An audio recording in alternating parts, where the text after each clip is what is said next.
બેસિસમાં 21 સાથે 4 PF number તમારા મારીને ચાલ્યા જશે.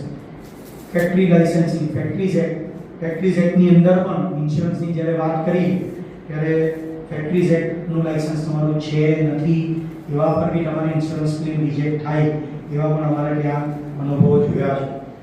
ફસાઈ, જ્યારે તમારા ફૂડ ઇન્ડસ્ટ્રીમાં છો તો ફૂડ ઇન્ડસ્ટ્રીની અંદર ફસાઈ લાઇસન્સ ઇઝ ઓલ્સો ઇમ્પોર્ટન્ટ. એની રિન્યુઅલ્સ, જ્યારે તમે ડ્રગ લાઇસન્સ કોઈ ફાર્મા કંપનીમાં છો, ડ્રગ લાઇસન્સીસ આર ઇમ્પોર્ટન્ટ.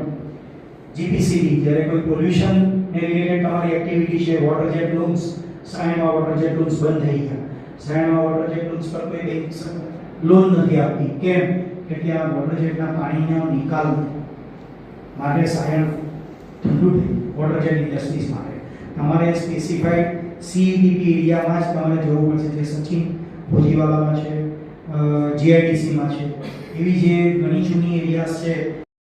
પણ તમને પેપરમાં અમારે જે થીમ આવી છે એમાં રીસરનું છેલ્લે વાક્ય લખાય છે કે તમે આટલા પ્રોગ્રામ કરો અને એના જે એક્સપર્ટ્સને બોલાવો, એના રિવ્યુઝ તમે અમને મોકલશો તો અમે મિનિસ્ટ્રીને આપશું.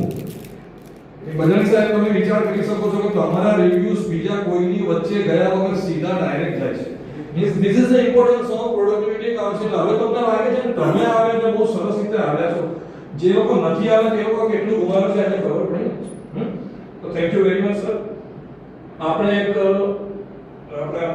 મારા હિસાબે કંઈક સવાલ જવાબ કોઈને કરવાના છે તો અહીંયા આપણે સભા પૂરી કરતા પહેલા એક આપણા ભારત દેશ પ્રત્યે